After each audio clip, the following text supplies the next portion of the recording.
और पक्की खबर देखने के लिए आप बने रहिए हमारे साथ, यानी कि आइडियल आइज न्यूज के साथ। वृद्ध की पेड़ से फंदे से लटकी हुई मिली लाश, परिजनों ने जताई हत्या की आशंका। बताते चले कि रजनी चौक निवासी वृद्ध मोहम्मद अजीमुद्दीन की लाश साहिबगंज बाग बगीचा माधोपारा में एक पेड़ के फंदे से लटकी हुई मिली है। सुबह 8 बजे के करीब स्थानीय लोगों ने लाश को लटकते देख पुलिस को इसकी सूचना दी।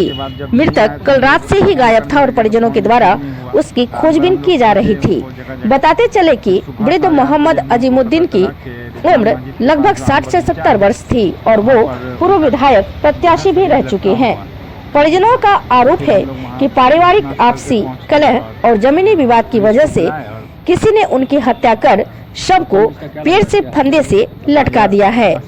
पुलिस ने मृतक को अपने कब्जे में ले लिया है। किस वजह से, कितना बजे घर से निकला था और कैसे? शाम को 5 बजे घर से निकले थे जरूरी काम बोल के। उसके बाद जब नहीं आए तो हम लोग फ़ोन करने लगे तो फ़ोन रिसीव नहीं हुआ। रात भर हम लोग खोजे उनको जगह जगह। फिर सुबह 8:30 बजे हम लोगों को पता चला कि रिजवान मस्जिद के पास जो आम बगीचा है वहाँ पर उनका जो है शरीर लटका हुआ है। तो फिर हम लोग वहाँ घटनास्थल पे पहुँच के और फिर पुलिस को बुलाए और प्रथम दृष्टया क्या लग रहा है इसके हत्या करके? यह आशंका है कि हत्या करके लटकाया गया है। कुछ ज़मीनी विवाद भी था और गृह विवाद भी था। जो मेरे छोटे भाई की पत्नी अंजुमन आला नाम है उनका, वो 10 लाख रुपया और 4 कट्ठा ज़मीन पूर्णिया में मांग रही थी। जो छोटा भाई उसको छोड़ चुका है और वो बार बार आके यहाँ टॉर्चर करती थी, नहीं दीजिएगा तो सारे लोगों को जेल में सरा देंगे, बार बार बोलती थी। और कल जब मेरे पिताजी घर से निकले तो उसके पीछे पीछे वो भी निकली और 1.5 घंटा के बाद घर फिर वापस आई। लग रहा है कि प्लानिंग करके? हाँ, ये लग रहा है कि प्री प्लान मर्डर है, पहले से रैकी करके और तब किया। क्या नाम है आपके पिताजी का? मोहम्मद अजीमुद्दीन। उम्र कितना होगा? उम्र 70 साल। हत्या का कारण है, जो हत्या हुआ है मेरे पिताजी का, एक तो जमीनी विवाद था ही, वो तो चल ही रहा था। लेकिन मेरी छोटी भाभी जो है ना, उसको मेरा भाई है ना छोड़ के चला गया है कब का, लगभग 5-6 महीना हो गया। क्योंकि वो बहुत ही क्या ही बोले उसके बारे में, बोल नहीं सकते हैं, बदतमीज है, बस इतना ही बोलेंगे। उससे तंग आके मेरा भाई उसको छोड़ के चला गया और वो अपने मायके में रहती थी। मायके से 2-3 महीने हुए हैं जो उसके परिवार वाले ज़बरदस्ती हमारे ऊपर रख गए और उसके परिवार वाले बार बार आते थे और टॉर्चर करते थे कि ये आपकी जिम्मेदारी है और आप उठाइए। मेरे पिताजी वो भी बोले कि ठीक है। मेरे पिताजी का कोई इनकम अफसोस था, हम कमाने वाले 6-7 हज़ार रुपये महीने कमाते थे। पापा और मेरी मम्मी है, उनका हम घर चलाते थे, उनका देखभाल करते थे। वो आई, चलो कोई बात नहीं, वो भी रह रही थी। 2 से 4 दिन सही से रही, उसके बाद उसका टॉर्चरिंग शुरू हो गया। उसके परिवार वाले का कॉल पे कॉल और उसका गाली गलौज। हम तो दिन भर जॉब पे रहते थे, शाम में आते थे, उसका गाली गलौज शुरू हो जाता था।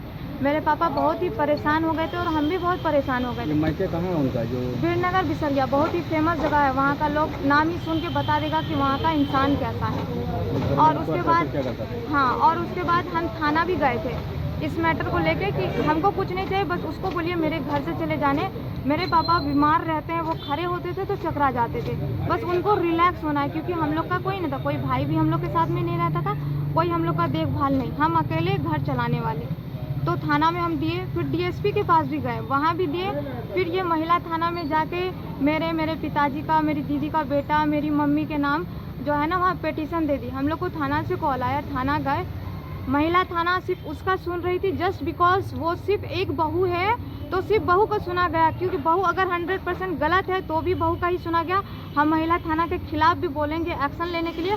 वो मेरी एक बात नहीं सुनी। जब हम वो उसी वक्त केस करने के लिए साइन कर रही थी, बार बार उससे पूछ रही थी कि बोलो क्या करें, तुम अभी बोलोगी तो अभी इन लोगों के खिलाफ केस करेंगे। जब हम चिल्लाने लगे, बोलने लगे कि हम लोग का भी सुना जाए, ऐसे जस्टिस नहीं होता है ना सर। आप पहले छानबीन तो कीजिए, अगर हम गलत होंगे ना आप फांसी पे चढ़ा दीजिए, उफ भी नहीं करेंगे। लेकिन वो नहीं सुनी। जब बहुत बार बोलने पर तब बोली अच्छा ठीक है तुम सुनाओ। मेरे पापा प्रूफ लेके गए थे कि मेरा भाई जो है केस किया था मेरे पापा पे, वो भी प्रूफ लेके गए, ऐसे हाथ मार के कागज हटा दी।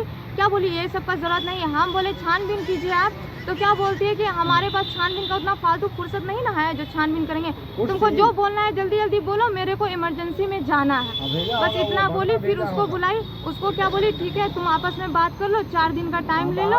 अगर 4 दिन में अगर ये लोग कुछ नहीं करता है तो तुम आके केस कर देना, इन लोग को सजा मिलेगा। हम बोले ठीक है। हम लोग फिर भी शांत होकर बैठ गए, कुछ नहीं किए। ठीक है, तुमको जो करना है करो। और वो बार बार पैसे का डिमांड, कहाँ से उतना पैसा ला के देंगे सर, ये बताइए। मेरे पापा को मान के चलो बिल्डिंग में, सब बिल्डिंग ऐसे बिक जाता है, वो भी बेचने की कोशिश की है। बहुत सारे लोगों को बोले बिकेगा तो पैसा देंगे ना। तो जब बेटा बाप की जिम्मेदारी नहीं उठा रहा तो बाप जो है बेटे की पत्नी की जिम्मेदारी क्यों उठाए? इसका जवाब मुझे महिला थाना पुलिस जहाँ है सबसे जवाब चाहिए और इंसाफ चाहिए। क्या लगता है, यही लग रहा है इसी की वजह से? हाँ, बस वही है, इन लोगों का प्री प्लान है और कुछ नहीं। शाम में हम जॉब से आए, जमशेद भैया शाम में हम जा रहे थे ना, शाम में गए, मम्मी का दवाई लिए, परसों भी पापा का दवाई लिए, लेके गए हैं, हम निकले हैं। बस इधर मेरे पापा मम्मी का कॉल आया कि पापा कहीं गए हैं। उसके बाद हम सोचा ऐसे ही गए, कॉल पे कॉल कर रहे हैं, आए नहीं, ये भी पीछे से निकली। रात भर हम लोग परेशान है। थाना में हम 9:30 बजे तक बैठे रहे। वो लोग बोले जाओ बाबू, हम लोग कुछ पता चलेगा तो बताएंगे। हम लोग का सबका रिंग हो रहा था, लेकिन थाने वाले जो कॉल कर रहे थे तो उनका नॉट रीचेबल आ रहा था, नॉट रीचेबल आ रहा। वो बोले कि जाओ पता कर लेते। तो पुलिस मेरे साथ में गई, पुलिस मेरे साथ में गई तो वो वहाँ भी शुरू हो गई। वहाँ पे सिर्फ पुलिस वाले उसको समझा गए कि तुम लोग क्या बोलती है, ये लोग हमको मार देगी। ठीक है भाई, तुम घर में रहो, हम लोग तो जा रहे हैं। मेरे तो पिताजी गायब हुए थे ना, हमको तो ढूंढना था। मेरा भाई आया, मेरा बहन बेटा लोग सब आया, मेरी मम्मी, मेरे मामा, सब हम लोग फैल गए और वो घर में रहे। सुबह नहीं मिला, वो नहीं मिले, पूरा हम लोग परेशान रहे। सुबह में फिर सोचे कि थाना जाए। सपोर्ट रात में पुलिस का 50-50 रहा, 50-50 रहा। क्या नाम है आपका? मेरा नजराना जी। सुबह क्या जानकारी मिली? सुबह हम लोग पूरा कॉल पे बात हो रही थी कि किससे बात हुई नहीं हुई, कोई अता पता नहीं। सडनली कॉल आया मेरी मजली भाभी का कि ऐसे ऐसे है। हम तुरंत में दौड़े तो देखे यहाँ पे भीड़ लगा हुआ था, लटका हुआ था। हाँ लटके हुए थे। उसके बाद भी पुलिस प्रोसेस में 3 घंटे लगाई, तब जाके उसके बाद उतरवाया गया। क्या नाम है आपका? नजराना जी। घर कहाँ?